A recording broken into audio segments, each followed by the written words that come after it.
I mean, look, we're in the business of movement. Movement comes in many different forms, right? It's not just a physical form. Sometimes it's an emotional investment. Sometimes it's a mental jump. That's literally the first step with personal training is you have to get over these hurdles that you have in your mind that you're not good enough, that you're not educated enough, that there's not enough time or whatever the reason is. You have to just put all of the excuses aside and just say, okay, I'm going to do this.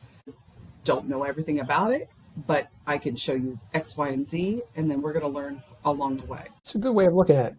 Yeah, I think people are going to get a lot out of that because when they are first into personal training, they're certified, but they are not quite sure how to do things. And you're right, I think a lot of people do suffer from the imposter syndrome. Why me? And I think I've met people who have been training for years who I think still suffer from the imposter syndrome as well, and they're very intelligent. So you're right, just do it. You're going to learn along the way. There's going to be some speed bumps, but eventually it's going to be smooth sailing. It is part of the process. You cannot live a life without making a few mistakes here and there, as long as they're not detrimental to health or endangering in any way. If there's small mistakes, like maybe the way you phrased something or the way you scheduled something and it's not an appropriate time period.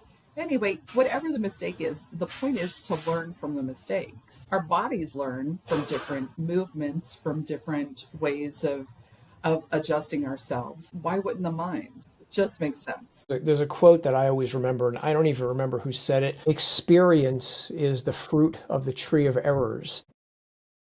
And Yes, yes, and I've made my share of errors over the year. that's the whole point. I think that's the funnest part of aging. Like, I've made enough mistakes where I can literally tell you what not to do.